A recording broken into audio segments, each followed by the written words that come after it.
네, 매주 화요일 여야의 청년 정치인들이 정치 무공을 겨룹니다. 용장호2. 자, 용을 맡고 있는 용해인 기본소득당 상임대표 나오셨습니다. 네, 안녕하세요. 용해인입니다. 네, 용장호2의 장을 맡고 있는 장해찬 국민의힘 청년 최고위원은 지금 열심히 날아오고 계십니다. 오늘은 용신호투인 것으로.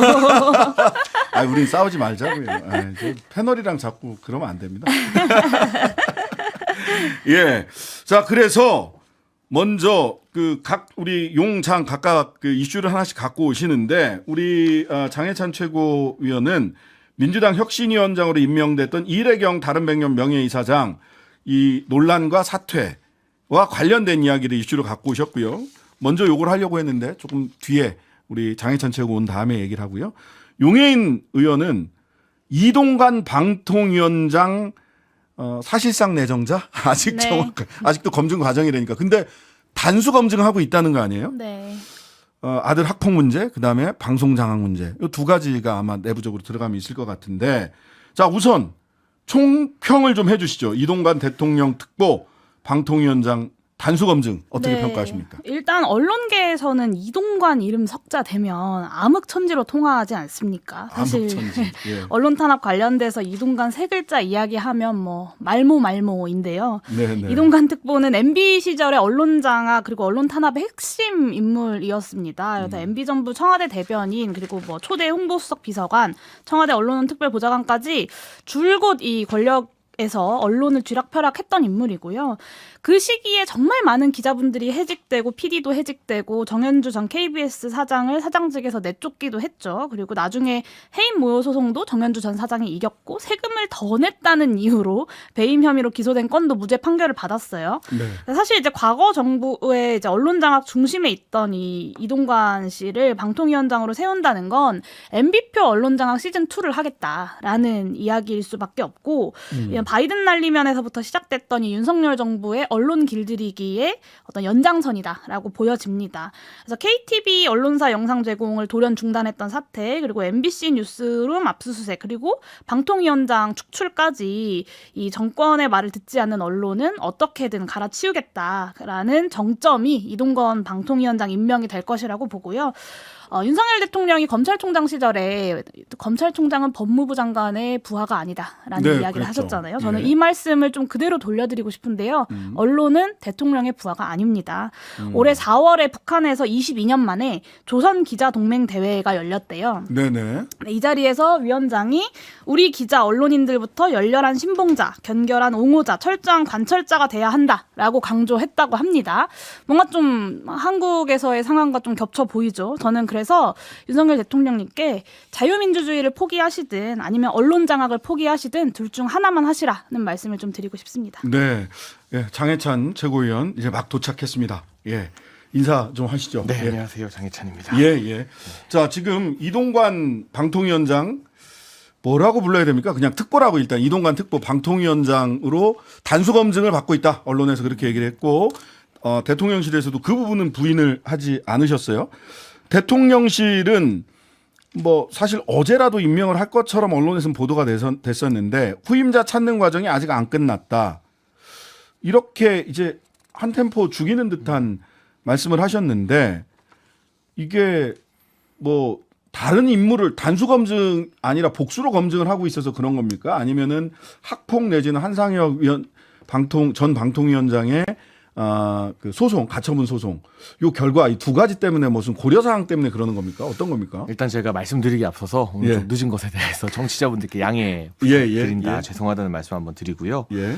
사실은 인사 문제는 매우 민감하기 때문에 예. 당에서도 이 당원들이나 또는 지지층들이 보내주신 여러 의견을 대통령실에 적극 전달하지만 이게 어느 과정에 있다, 뭐 어느 정도 유력하다라는 것을 명확히 알기는 좀 어려운 상황인 것 같아요. 네네. 저도 오늘 대통령실발 보도를 보니까 검증 절차나 후속 과정이 남아 있다라고 한 것을 보면 뭐 조금 더 여러 가지 면에서 고민을 하는 것이 아닌가 싶은데요. 네. 일단은 기술적으로도 한상혁 이제 위원장의 임기가 7월 말까지로 남아 있는데 네. 그 이전에 이제 신임 방통위원장 후보가 지명되고 청문회를 하게 되면 임기를 시작하고 7월 30일까지 잔여 임기를 수행하고 그리고 8월이 되면 청문회 그 이후의 임기를 수행하기 위한 청문회를 한 번 더 해야 된다고 하더라고요. 네. 그래서 연달아 짧은 시간 안에 그 대상이 뭐 이동관 특보인지 또 다른 인물이 될지 누구일지는 제가 모르겠습니다만 네. 대상이 누구건 이 한 달 안에 청문회를 뭐 2번이나 하는 것 자체가 정부 여당 입장에서는 부담스러운 일일 수 있기 때문에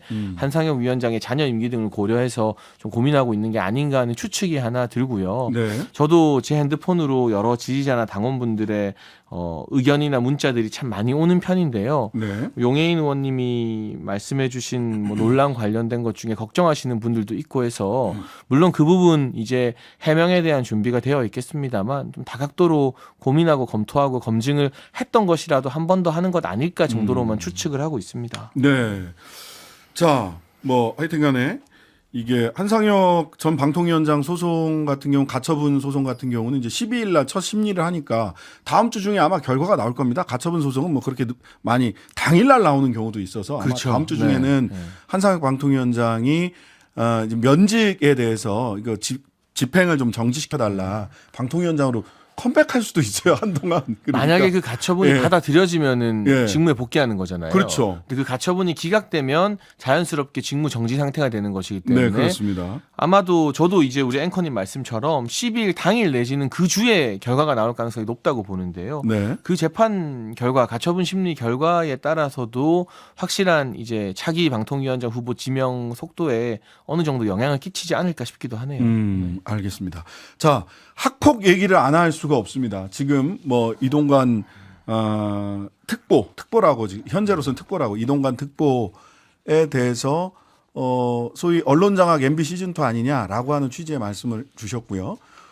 학폭 이슈도 있습니다. 오늘 뭐 언론에 보도되는 걸 보니까 정순신 전 국가수사본부장 지명자보다 더하다라는 게 이제 언론의 중평입니다. 어떻게 보셨어요, 용 의원님? 네, 이제 자녀 학폭건으로 이제 국수본부장에 임명하고 하루 만에 낙마했던 정순신 네. 전 검사 다들 기억하실 텐데요.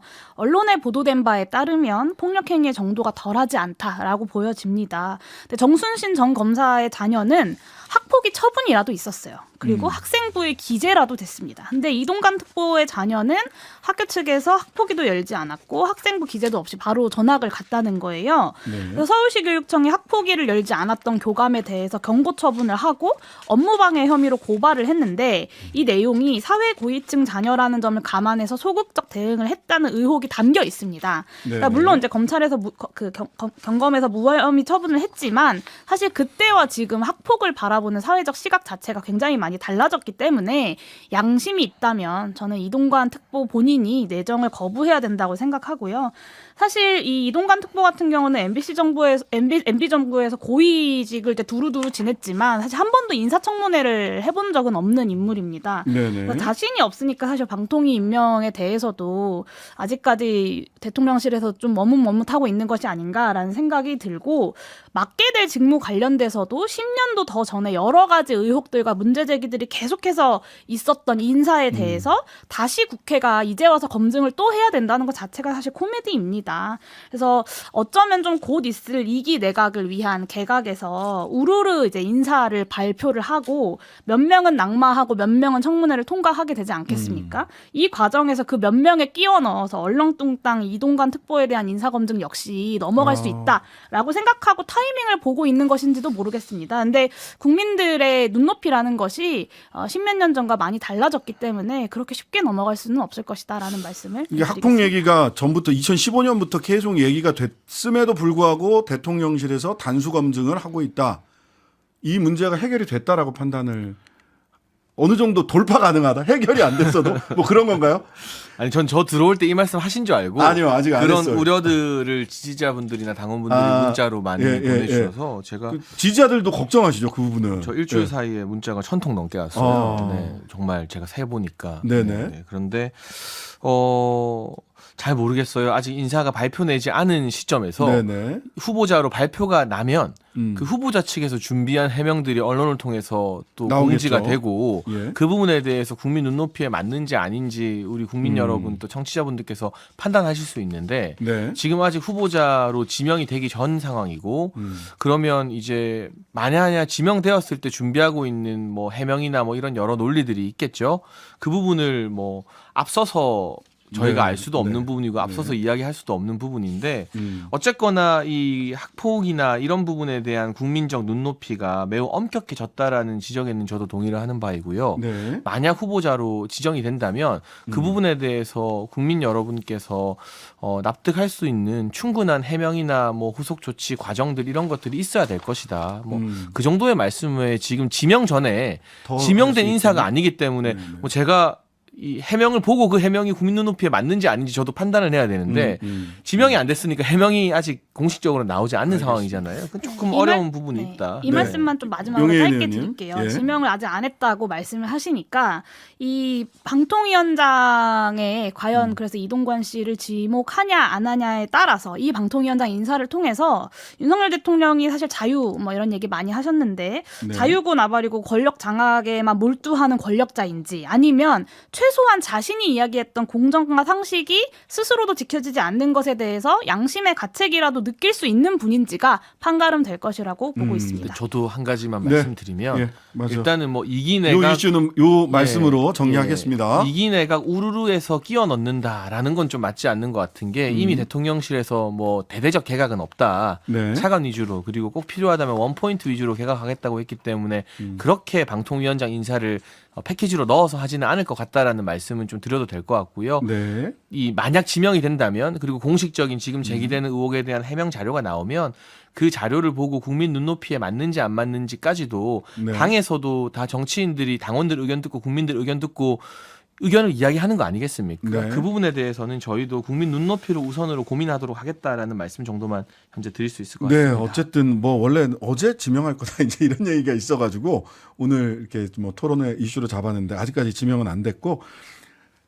지켜보도록 하겠습니다. 뭐 다음 주 10일을 지나고 나면 더 늦출까 싶은 생각이 들기도 하는데요. 예, 가처분 심리가 지나고 나면 한상혁 전 방통위원장과 관련된 예. 자, 이 이슈는 여기까지 하고요. 아마 다음 주에도 아마 이 얘기를 또 하게 되지 않을까 하는 생각이 들긴 합니다. 민주당 쪽으로 넘어가겠습니다. 이래경 뭐라고 해야 됩니까? 다른 100년 명예이사장의 혁신위원장, 민주당 혁신위원장 지명과 9시간 만에 철회. 어떻게 보셨어요? 그러니까 저는 뭐 예. 이래경이라는 문제적 인물을 지명하고 하루 만에 철회했다라는 것 자체보다는 그러니까 민주당에서 아직까지도 이 천안함에 대해서 폄하하는 기류가 있는 것은 아닌가 그 부분이 가장 문제라는 생각이 들어요. 네네. 사실 이 굉장히 중요한 인사를 영입할 때 요즘 같은 세상에서는 SNS에 어떤 글을 남겼나 검증하는 거는 너무 기본적인 절차잖아요. 네. 그리고 지금 문제가 된 발언들이 뭐 10년 전, 15년 전이 아니라 뭐 올해부터 지난해 뭐 재작년 불과 1, 2년 사이에 다 남아 있어서 너무 손쉽게 확인이 가능했는데 네. 이 문제 의식을 못 느꼈다는 게 진짜 문제다라는 것 같고요. 음. 권칠승 민주당 수석 대변인 문재인 정부에서 장관까지 하신 분이 또다시 최현일 함장에게 책임을 전가하면서 뭐 이런 무슨 낯으로 이런 말을 하느냐라고 비하한 것 이거 다 민주당 과거에 뭐 이경 부대변인이나 또 조상호 변호사나 근데 제가 조상호 변호사는 높게 평가하는 게 최현일 함장에 대해서 비하 발언했다가 찾아가서 사과하고 용서를 구했거든요. 근데 그런 일들이 있었음에도 불구하고 반복적으로 계속 되풀이된다. 그러니까 문재인 전 대통령도 마찬가지고 이재명 대표도 정부의 공식 방침을 신뢰한다. 라는 애매모호한 말씀이 아니라 명확하게 이재명 대표나 이런 책임 있는 분들이 천안함 폭침은 북한의 소행이었고 이 부분에 대해서만큼은 북한을 규탄한다라고 한마디 해주시면 다 끝나는 문제인데 그 말씀을 안 하다 보니까 계속 뭐 새로운 인물이 등장할 때마다 천안함 편화라는 민주당의 어떤 주류의 기류나 정서가 안 바뀌는 것은 아닌가 어떻게 현충일 전날에 이런 말씀을 하실 수 있는지 또 오늘 아침에 장경태 최고위원은 MBC 라디오에서 네. 이래경 이사장의 발언 개인 의견이고 뭐 잘못된 발언은 아니다라고 말씀하셨거든요. 그럼 천안함 자폭 조작이라는 발언이 잘못된 게 아니라고 하시는지 이게 어떻게 제1야당 최고위원이 현충일 날 공개적으로 할 수 있는지 이래경이 문제가 아니라 민주당 전반에 흐르는 천안함을 지금 신뢰하지 못하겠다는 북한의 폭침이라는 정부 발표를 신뢰하지 못하겠다는 어떤 정서나 기류가 좀 더 큰 문제라고 생각합니다. 공식적인 말과는 달리 정부를 신뢰한다라는 공식적인 말과 달리 이런 다른 기류가 실제로 있기 때문에 이런 인사 또 이런 말실수라고 하면 말실수 이런 것들이 반복되는 거 아니냐라고 하는 말씀이셨고요. 뭐 관련해서 추가로 네, 하실 말씀이 있으세요? 장해찬 최고 이야기하신 것처럼 사실 오늘 현충일이었는데 현충일 전날 이 천안함 관련돼서 국민 눈높이에 맞지 않는 여러 발언들이 야당 내에서 벌어진 것에 대해서 굉장히 좀 아쉽게 생각하고요. 네. 진보는 외면하고 보수는 이용한다. 이게 이제 그동안 천안함 피격 사건에 대해서 대한민국 정치권의 태도였다고 천안함 함장과 장병들이 호소를 합니다. 그러니까 장병들의 목소리입니다. 이건. 여야를 네. 막론하고 책임 있는 정치인들이라면 사실 일부 의혹을 갖더라도 음모론을 좀 경계하면서 정부의 공식 발표를 신뢰하고 국가 유공자들에 대한 예우를 갖출 필요가 있다고 생각하고요. 2021년에 문재인 대통령이 현직 대통령으로는 처음으로 백령도에 방문해서 천안함 위령탑에 참배를 했던 것, 그리고 작년에 윤석열 대통령이 천안함 생존자들과 함께 오찬을 나누면서 대화를 했던 것, 저는 이 모든 것이 사실 국가가 늦었지만 희생자들과 생존자들에 대한 최소한의 예우를 갖춰 나가는 과정이라고 생각합니다. 네. 네. 자, 이건 뭐 민주당 인사한테 물어봐야 될 것 같아서 민주당 혁신위원장 현재 필요한 상황인지 또는 필요하다면 어떤 역할을 해야 되는지 뭐 조언해 주실 말씀이 있으세요? 근데 저는 제가 공개적으로 여러 차례 계속 이야기했는데요. 뭐 혁신위원장보다는 지금 비대위원장이 필요하다라는 민주당 일각의 진단에 또 동의해요. 이상민 의원님도 그런 말씀하셨는데 제가 말을 해도 안 들을 거라서 편하게 이야기할 수 있습니다. 국민의힘 지도부로서 제일 무서운 사람은 김부겸 전 총리예요. 아, 지난번에 한번 말씀하셨어. 그러니까 김부겸 전 총리 개인을 말하는 게 아니라 좀 중도적인 그리고 이 왼쪽으로 치우치지 않은 그런 인상을 국민들께 드리는 분이 민주당을 수습하는 위치에 오르게 된다면 국민의힘의 고민도 더 깊어질 것 같습니다. 그런데 네. 이재명 대표 체제에서 혁신위원장을 이래경 이사장에게 제안했던 것 자체가 중도로 가기보다는 더 왼쪽으로 가겠다. 그리고 더 강성으로 가겠다라는 것이거든요. 근데 사실 전당대회나 당내 선거가 있을 때는요. 네. 민주당은 조금 더 왼쪽으로 가고 국민의힘은 또 조금 더 오른쪽으로 가면서 당내 전통 지지층에게 호소하는 전략을 쓸 수밖에 없습니다. 네. 근데 지금 저희 당도 전당대회가 끝났고 네. 민주당도 전대 끝나고 이제 남은 게 총선밖에 없잖아요. 네. 그러면 당연히 조금씩 중간에 가깝게 발걸음을 옮겨야 되는 것인데 네. 어떻게 보면 이재명 대표보다 더 왼쪽에 있는 이래경 이사장을 선택했어요. 저는 이 전략이 좀 이해가 잘 안 되는 부분이 있어서 이재명 대표가 대표직을 내려놓지 않는다면 좀 과감하게 문재인 전 대통령이 김종인 비대위원장을 영입했던 정도의 충격파를 줄 수 있는 중도적인 인사를 혁신위원장이나 또는 비대위원장에 앉혀야 되는 게 아닌가 싶습니다. 자, 오늘 현충일 대통령 추념사 이야기 마지막으로 뭐 얼마 안 남았습니다. 그래 한 번 정도씩 발언하면 끝날 것 같은데 핵 기반 동맹 이걸 가지고도 저희들 뉴스 신세계에서 브리핑하면서 핵 기반 동맹이 뭘까? 뭐 이런저런 해석들이 있었습니다. 핵 공유인가? 또 그건 아니라고 미국이 분명히 얘기했는데 뭐지? 핵 기반 동맹이 뭡니까? 대통령이 언급하신 워싱턴 선언 말씀하시는 거죠. 네. 그러면서 이제 핵 협의 그룹이라는 게 창설되지 않았습니까? 근데 이게 뭐 무의미하다는 야당의 비판도 있지만 네. 이게 무의미하다면 과연 일본의 기시다 총리가 이 한미 정상회담 끝나자마자 여기에 끼고 싶어서 빨리 답방 일정을 당겨가면서까지 한국으로 왔을까 이렇게 생각해 보면 상당히 유의미한 핵 협의 그룹을 워싱턴 선언을 통해서 만들어냈다. 한미 동맹이 한층 강화됐다는 걸 강조하신 것 같고요. 영웅을 기억하자라는 윤석열 정부의 일관된 메시지 그리고 보훈부로 승격시키고 대통령의 주요 행사나 또는 주요 일정마다 천안함 생존 장병들이라던가 또 오늘 또 대통령으로서는 최초로 베트남 관련된 이 우리 용사분들 이 순국 선열분들 묘지를 또 방문하시면서 추모의 메시지를 드리니까 유족분들이 살다 보니 이런 날도 오는구나 하고 감동했다는 일화도 언론을 통해서 전해졌는데요. 네. 보수 진보나 여야 떠나서 한미동맹 강조하고 보훈을 강조하는 데 있어서는 한 목소리를 내야 할 것 같습니다. 네, 저도 용의원님. 말씀 좀 드리겠습니다. 네. 사실 핵 기반 동맹이 좀 민망한 말이에요. 그러니까 이전에는 그러면 핵 없는 동맹이었나요? 그러니까 실무 조직 하나 없는 핵 협의 그룹 하나로 사실 아무리 더 큰 어떤 심리적 의미를 더 씌워봤자 달라지는 게 크지 않다라고 볼 수밖에 없고 더군다나 이 워싱턴 선언 같은 경우는 한반도 비핵화 계획에 하나도 도움될 게 없는 이 윤석열 대통령의 자체 핵 보유가 기각된 결과다라는 점도 짚을 수밖에 없습니다. 헥스라이팅 이제 좀 그만하셨으면 좋겠고요. 헥스라이팅, 가스라이팅 말고. 네, 이제 대한민국이 한반도 내의 평화의 조정자로서 할 수 있는 다른 모든 역할을 사실 윤석열 정부가 내팽개치고 오히려 한반도를 거대한 대립의 전장으로 만들고 있다는 점에서 굉장히 위험한 외교 기조를 가지고 있다고 봅니다. 최근에 사실 북한의 이 발사체 네네, 그 우주 발사가 발사체. 예정되어 있음에도 불구하고 많은 국민들이 깜짝 놀랐던 건 그만큼 한반도를 둘러싼 여러 정세들이 정말로 좀 국민들의 알겠습니다. 위협을 느낄 만큼이라는 점이고요. 국민 앞에서 평화를 맹세해야 할 현충일 추념식에서 할 말은 아니었다고 생각합니다. 네, 용장우 오늘은 여기까지 하겠습니다. 두 분 감사합니다. 감사합니다. 네, 감사합니다. 네. 하루 종일 기다려지는 진짜 시사. 평일 저녁 6시 5분 신장식의 뉴스 하이킥.